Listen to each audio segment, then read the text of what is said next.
Nah, masalahnya hari ini kita yang mengaku umat Nabi Muhammad ini yang kurang dari kita. Sopan tidak ada, santun tidak ada, baik tidak ada, mencaci maki hidup dalam kehidupan kita.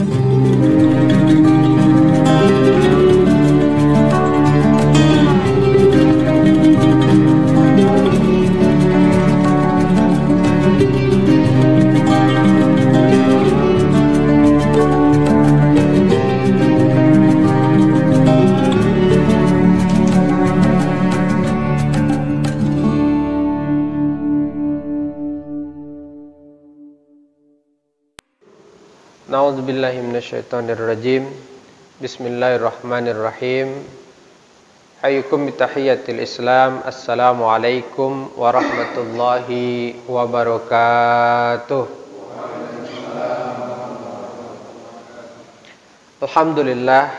Alhamdulillahi rabbil alamin, alladzi bi ni'matihi tatimmus shalihat.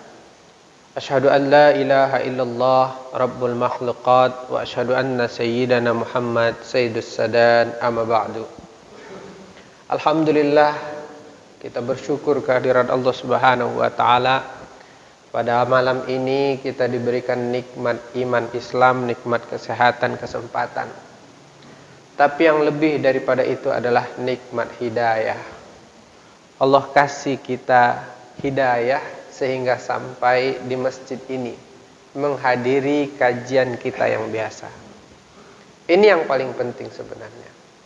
Karena ada di antara saudara-saudara kita yang dia diberikan sehat oleh Allah, diberikan kesempatan oleh Allah, tapi tidak Allah kasih hidayah. Akhirnya nggak sampai ke masjid ini. Jadi mari kita bersyukur kepada Allah. Alhamdulillah Allah istiqomahkan kita. Ya, mudah-mudahan Allah terus memberikan istiqomah kepada kita sehingga kita bisa terus ngaji setiap Jumat malam Sabtu.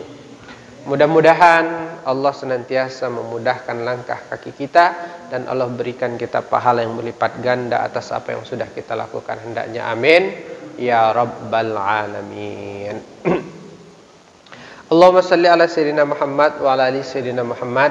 Kita senantiasa berselawat kepada baginda Nabi sallallahu alaihi wasallam beserta keluarga beliau, para sahabat beliau dan orang-orang yang senantiasa mengikuti sunnah dan ajaran beliau. Mudah-mudahan kita semua yang hadir di masjid ini, anak-anak kita, orang tua kita, orang-orang yang kita sayangi, semuanya nanti di yaumil akhir diberikan syafaat oleh baginda Nabi, hendaknya amin ya rabbal alamin. Bapak Ibu yang dimuliakan oleh Allah Subhanahu wa taala, hari ini tidak terasa kita berada di tanggal berapa sekarang ini? Tanggal 1 Rabiul Akhir. Masih bulannya Maulid. Maka pada kesempatan malam yang berbahagia ini, saya ingin mengajak kita semua untuk membahas firman Allah Subhanahu wa taala di dalam surat At-Taubah ayat 128. Allah Subhanahu wa taala berfirman, laqad ja'akum rasulun min anfusikum azizun 'alaihi ma 'anittum harisun 'alaikum bil mu'minina raufur rahim. Ini ayat yang sebenarnya sudah hafal oleh kita. Karena ini ayat hafalan. Jadi dua surat terakhir dari surat At-Taubah itu mestinya kita hafal. Mestinya kita hafal. Ia termasuk ayat sapu jagat. Tidak jauh berbeda dengan ayat kursi. Jadi mari kita hafal minimal 2 ayat saja. Ya, walaupun kalau bisa sih kan hafal semua surat At-Taubah, tapi kalau enggak minimal 2 ayat terakhir. Laqad ja'akum rasulun min anfusikum azizun 'alaihi ma 'anittum harisun 'alaikum bil mu'minina raufur rahim. Fa in tawallau faqul hasbiyallah la ilaha illahu alaihi tawakkaltu wa huwa rabbul arsyil azim. Ini biasa untuk kita hafalin. Tapi kita nggak akan bahas banyak-banyak. Yang akan kita bahas cuma satu ayat saja, yaitu firman Allah di dalam surat At-Taubah ayat 128.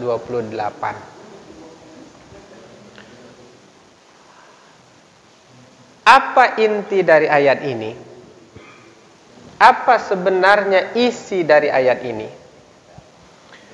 Di dalam ayat ini Allah Subhanahu wa taala menjelaskan tentang sifat-sifat baginda Nabi sallallahu alaihi wasallam kepada kita. Setidaknya ada 3 sifat baginda Nabi yang Allah jelaskan dalam ayat ini kepada kita. Dan tentunya harus kita pedomani. Dan tentunya harus kita ikuti. Kita contoh. Kenapa saya ingin bahas ayat ini? Biar kita semakin mengerti betapa Rasulullah sangat mencintai kita. Yang pertama, Allah Subhanahu wa taala mengatakan Rasulullah itu azizun alaihi ma'anittum.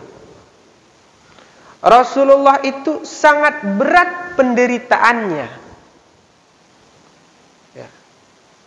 Apalagi melihat kita sengsara. Itu Rasulullah.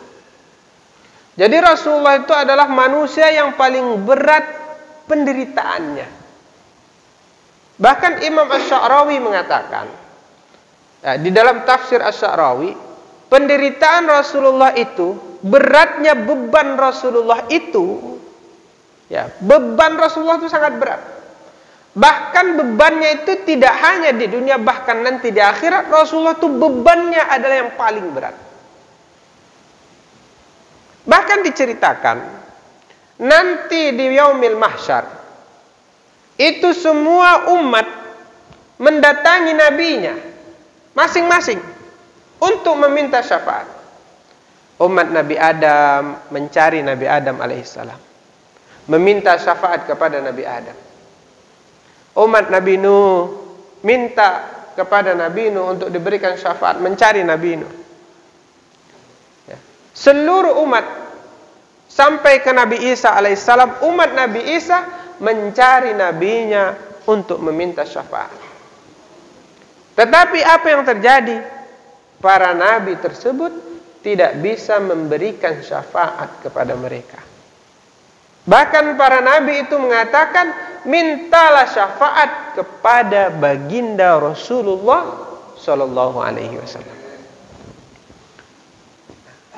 Coba bayangkan, begitu besar beban yang ada di pundak Rasulullah sallallahu alaihi wasallam. Seluruh umat manusia itu mendatangi beliau untuk meminta syafaat. Apa yang dilakukan oleh baginda Rasul? Rasulullah sallallahu alaihi wasallam sujud 2 rakaat, menangis sejadi-jadinya. Menangis sejadi-jadinya. Bahkan beliau berkata, ummati, ummati, ummati. Umatku, umatku, umatku. Kemudian Allah Subhanahu wa taala karena melihat baginda Nabi menangis, maka ia berkata kepada Jibril alaihissalam, wahai Jibril, kenapa kekasihku menangis? Maka kemudian Jibril turun menemui baginda Nabi, bertanya kepada baginda Nabi, ya Rasulullah, kenapa kamu menangis? Apa jawaban Rasulullah sallallahu alaihi wasallam? Ummati, ummati, ummati. Bagaimana umatku?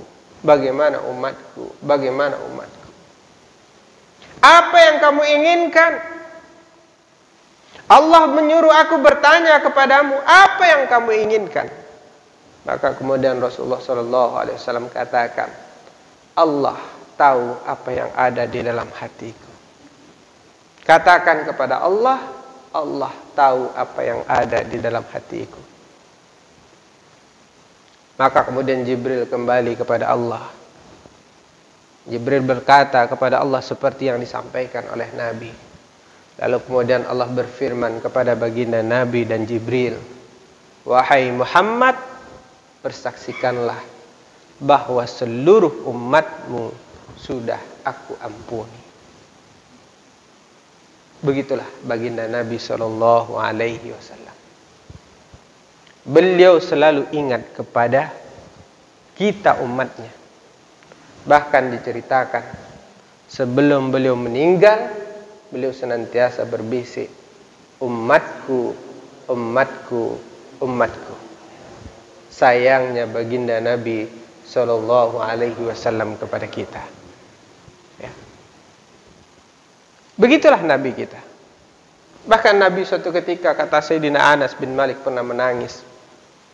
Rasulullah menangis. Para sahabat bertanya, "Ya Rasulullah, kenapa engkau menangis?" Apa kata Rasulullah? "Aku rindu kepada saudara-saudaraku. Aku rindu kepada saudara-saudaraku." Ya. Lalu para sahabat bertanya, "Bukankah kami ini saudaramu, wahai Rasulullah?" Apa kata Rasulullah? "La, antum ashabi." Bukan. Kalian bukan sahabatku. Kalian bukan saudaraku. Tapi kalian adalah sahabatku. Ya. Manhum ya Rasulullah? Siapa mereka ya Rasulullah? Ikhwani, ikhwani, ikhwani, kata Rasulullah. Saudaraku, saudaraku, saudaraku. Siapa mereka? Mereka adalah orang-orang yang beriman kepadaku, tetapi tidak pernah melihatku. Rasulullah rindu kepada kita. Akankah kita rindu kepada Rasulullah? Rindukah kita kepada Rasulullah? Ternyata Rasulullah sangat rindu kepada kita. Jadi beban Rasulullah SAW itu sangat berat. Berat sekali beban Rasulullah itu. Apalagi melihat penderitaan-penderitaan kita. Diceritakan dulu ketika terjadi sakratul maut, apa yang terjadi sama Rasulullah SAW. Kata Rasulullah SAW, ya, "Wahai Jibril, apakah benar begitu sakitnya sakratul maut ini?" Memang begitu sakratul maut itu ya Rasulullah. Apa kata Rasulullah? "Kalau begitu, satukanlah seluruh rasa sakit dari sakratul maut ini, biar aku yang tanggung semuanya, biarkan umatku tidak merasakan penderitaan sakratul maut." Coba bayangkan, begitu cintanya Rasulullah kepada kita. Bahkan ada sebagian ulama mengatakan, ya, sakratul maut itu diceritakan, ya, sakitnya itu sama seperti sebuah pedang ditusukkan kepada orang di tempat yang sama sebanyak 700.000 kali. Begitu sakitnya sakratul maut. 700.000 kali tusukan pedang di tempat yang sama. Begitu sakitnya sakratul maut. Ada yang mengatakan sakratul maut itu sama seperti kambing dikuliti hidup-hidup. Apa kata Rasulullah? "Wahai Jibril, mintakan kepada Allah biar rasa sakratul maut ini aku saja yang merasakan, umatku jangan." Coba bayangkan, begitu cintanya Rasulullah SAW kepada kita. Apa kata Rasulullah? "Aku tunggu saudara-saudaraku, ya. Aku tunggu saudara-saudaraku nanti di telaga Kausarku." Jadi Rasulullah sudah menunggu kita di sana. Mudah-mudahan rindu ini kepada Rasulullah SAW akan terus tumbuh di hati kita hendaknya. Amin ya rabbal alamin. Makanya seluruh umat Nabi SAW itu, ya, kata Rasulullah SAW, "Aku tidak akan pernah memberikan syafaat kepada umat-umat sebelum umatku, sebelum seluruh umatku mendapatkan syafaat." Nanti di hari yaumil akhir itu, di padang mahsyar itu, ketika seluruh manusia minta syafaat kepada Rasulullah, umat-umat sebelumnya minta syafaat kepada Rasulullah, Rasulullah nggak akan kasih sebelum umatnya dapat syafaat semuanya terlebih dahulu. Begitu luar biasanya Rasulullah SAW. Jadi dalam ayat yang pertama ini, ya, Allah Subhanahu wa taala ingin menjelaskan kepada kita bahwa Rasulullah itu penderitaannya luar biasa, bebannya luar biasa, terutama melihat penderitaan dari umatnya. Yang kedua, salah satu dari sifat Rasulullah yang dijelaskan dalam ayat ini adalah harisun alaikum. Rasulullah itu sangat menginginkan keselamatan terhadap umatnya. Rasulullah itu ingin seluruh umatnya itu beriman, bertakwa kepada Allah. Rasulullah itu ingin seluruh manusia itu kalau bisa taat sama Allah Subhanahu wa taala. Begitu luar biasanya. Makanya aneh hari ini jika ada orang yang mengaku umat Nabi Muhammad SAW, tapi dia tidak mau saudaranya dapat petunjuk. Dia malah ingin memasukkan saudaranya ke dalam neraka. Kan lucu. Rasulullah itu ingin seluruh umat manusia itu selamat. Gimana caranya supaya mereka selamat? Ini kita sudah sama-sama satu masjid, malah main kafir-kafirkan, malah main bid'ah-bid'ahkan, malah main mengharam-haramkan, masuk nerakakan. Padahal Rasulullah SAW itu ingin seluruh umat manusia itu selamat. Itu sifat Rasulullah SAW. Coba bayangkan, ya, betapa inginnya baginda Rasulullah SAW terhadap pamannya Abu Thalib. Sangat ingin pamannya untuk masuk Islam. Bahkan sampai Rasulullah katakan, cukup katakan asyhadu an la ilaha illallah, cukup. Enggak usah pakai asyhadu anna Muhammadar Rasulullah. Engkau akan selamat, wahai pamanku. Coba bayangkan. Begitulah Rasulullah SAW menginginkan keselamatan untuk seluruh umat manusia. Nah, maka karena itu, ini harus jadi sifat kita. Kalau kita mengaku umat Nabi Muhammad, kita berusaha mengajak seluruh manusia, siapapun itu, agar ia bisa beriman, agar ia bisa menjadi orang yang baik, agar ia bisa menjadi selamat dunia akhirat. Itu tugas kita. Jangan justru memasukkan orang ke dalam neraka, memfasilitasi orang untuk bisa berbuat jahat. Bapak Ibu yang dimuliakan oleh Allah Subhanahu wa taala. Yang ketiga, ini yang paling penting, ya. Rasulullah sallallahu alaihi wasallam bil mu'minina raufur rahim. Rasulullah itu dengan orang yang beriman pengasih, penyayang, santun.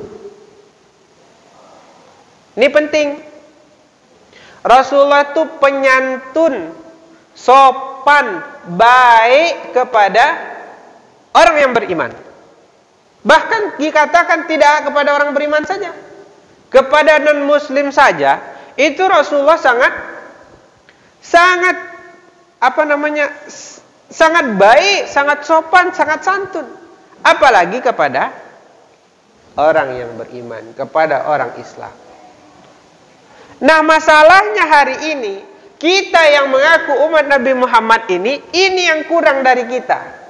Sopan tidak ada, santun tidak ada, baik tidak ada, mencaci maki hidup dalam kehidupan kita.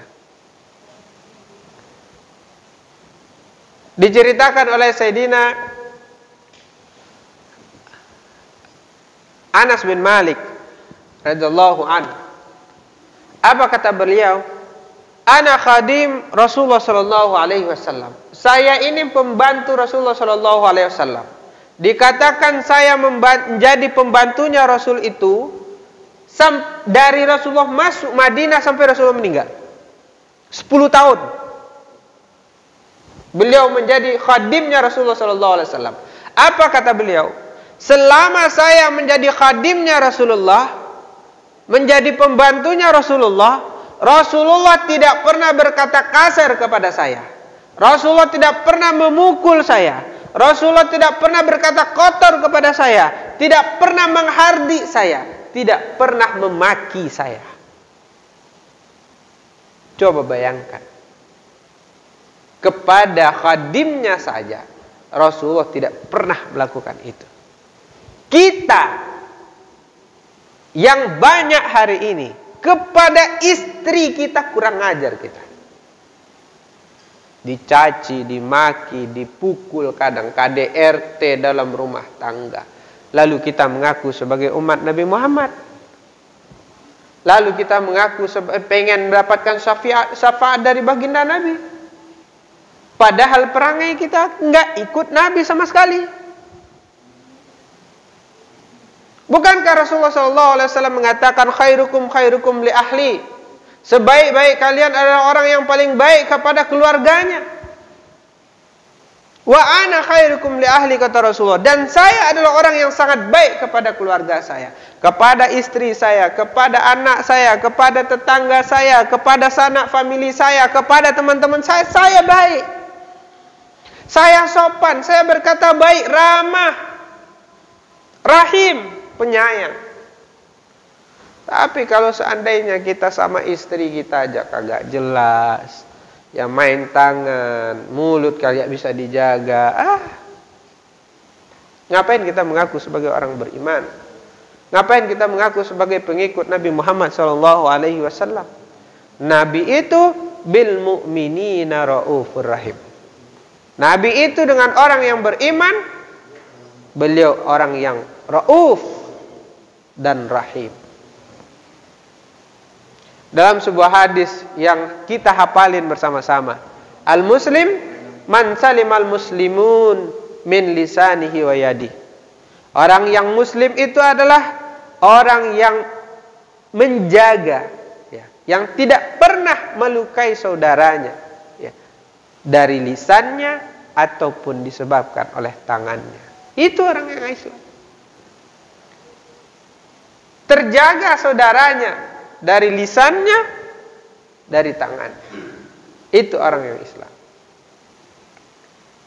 Rasulullah SAW pernah bersabda juga, ar-rahimuna yarmahumur rahman. Orang-orang yang penyayang itu, pengasih itu, dia akan disayangi oleh Ar-Rahman. Dia akan disayangi oleh Ar-Rahman. Irhamu man fil ardi yarhamukum man fil sama. Siapa yang menyayangi di bumi, maka yang di langit akan menyayanginya. Ini penting, yang kurang dari kita hari ini. Akhlak, perkataan, perbuatan, bahkan itu terhadap orang-orang yang dekat kita. Istri kita, teman kantor kita, anak buah kita, pembantu kita, penjaga anak kita. Maka jadilah pengikut Rasulullah SAW. Contohlah Rasulullah SAW dalam kehidupan kita. Yang paling penting sekarang tuh bukan ngadain maulid, Pak. Ngadain maulid penting. Tapi yang paling penting itu adalah membawa esensi maulid itu dalam kehidupan kita. Ya. Ngapain kita ngerajain maulid tiap tahun? Ya, kita ngabisin duit buat ngerajain maulid, tapi tidak kita lekatkan sisi baik Rasulullah dalam hidup kita. Buat apa? Tidak kita jadikan Rasulullah sebagai suri tauladan dalam kehidupan kita. Buat apa? Ya. Rasulullah SAW, wah, luar biasa sekali. Suatu ketika Rasulullah SAW itu, ya, ada orang Arab Badui mencari beliau. Sudah pernah saya ceritakan di masjid ini. Ada seorang Arab Badui mencari beliau, ya, memanggil, ingin bertemu dengan Rasulullah. Ya Rasulullah, ya Muhammad, hai Muhammad.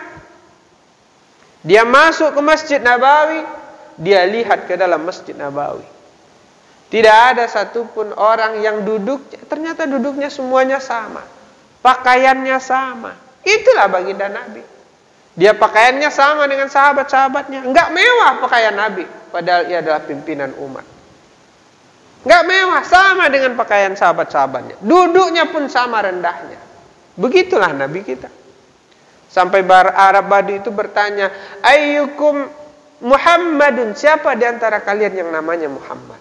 Sampai nggak bisa membedakan mana Nabi dan mana yang lain. Kita berpunya sedikit saja, itu gayanya sudah beda, perkataannya sudah beda, mobilnya sudah beda. Kalau beda mobilnya, songongnya luar biasa. Ya. Apalagi pejabat. Ya. Mentang-mentang mobilnya ada biru-birunya, udah songong di jalan. Ngaku umat Nabi Muhammad, tapi tidak bawa bagaimana sifat-sifat baginda Nabi dalam kehidupan. Buat apa? Maka karena itu, ya, kita bacakan ayat ini agar kita bisa menjadikan baginda Rasulullah Shallallahu Alaihi Wasallam sebagai contoh, sebagai suri tauladan dalam kehidupan kita. Jadi jangan sampai kita merayakan Maulid Nabi Shallallahu Alaihi Wasallam, tapi esensi dari Maulid itu tidak kita lakukan dalam kehidupan kita sehari-hari. Buat apa? Bapak Ibu yang dimuliakan oleh Allah Subhanahu wa taala, Rasulullah itu sangat sayang kepada umatnya, ya, kepada umatnya. Coba bayangkan, ya, ketika ada orang musyrik dulu, ya, ketika ada orang Quraisy dulu mencaci beliau, memaki beliau, melempar beliau, apa yang beliau lakukan? Ya. Beliau doakan, Allahumma hdi qaumi fa innahum la ya'lamun. Itu kata Rasulullah. Coba bayangin, dilempar, dicaci, dimaki, Rasulullah doakan, ya Allah, tunjukilah, berikan hidayah kepada kaumku, dia nggak tahu apa-apa. Coba bayangin, pemaaf Rasulullah, ya, santun Rasulullah, baik Rasulullah. Maka karena itu, di bulan Maulid ini saya berharap kepada kita semua, mari kita jadikan Rasulullah Shallallahu Alaihi Wasallam sebagai suri tauladan dalam kehidupan kita. Ya, benar-benar dijadikan sebagai suri tauladan. Jangan hanya sekedar di mulut saja. Ya, jangan sekedar di mulut saja. Ya, ketika kita ngaji, ikut bagaimana Rasulullah ngaji. Bagaimana adab ngaji? Dulu saya pernah ceritakan juga, Jibril datang dengan pakaian yang putih bersih, rambutnya hitam, duduk di hadapan Rasulullah Sallallahu Alaihi Wasallam. Dalam hadis kedua Arba'in Nawawi, Jibril datang. Apa yang dilakukan oleh Jibril? Dia duduk di hadapan Nabi Sallallahu Alaihi Wasallam. Dia taruh tangannya di atas pahanya. Lalu apa? Lalu dia mendekat kepada Rasulullah, bahkan dua lututnya berdekatan. Ini adab dalam belajar. Benar, ini adab belajar. Gimana adab ngaji itu? Ya, dekat dengan guru. Makanya kalau ke Madinah itu, ya, Madinah atau Masjid Al-Azhar itu, orang kalau ngaji, itu murid-murid itu datang, deket gitu. Deket duduk, buat kayak setengah lingkaran gitu. Ya, nggak ada yang nyari senderan di dinding, itu nggak ada. Kita yang biasa begini nih, nyari dinding pojokan gitu ya kan. Sunahnya nggak gitu. Sunahnya itu mendekat. Ya, sunahnya itu mendekat. Lihat jamaah tabligh kalau lagi pengajian, itu mereka dekat. Ya. Terus mereka ngapain? Duduk yang rapi. Bersila, tangan di atas paha. Begitu Jibril itu mengajarkan, ya. Ya. Kita selonjoran dan lain sebagainya. Kalau saya nggak ada masalah, ya. Saya nggak ada masalah. Kalau saya memahami, ya. Kalau saya paham saya. Ya. Yang benar memang kita sampaikan yang benar. Tapi kalau bagi saya tidak ada masalah. Mau nyari pojokan, mau nyari senderan, atau mau selonjoran, saya paham. Ya, biasa jadi di sini udah senior gitu kan.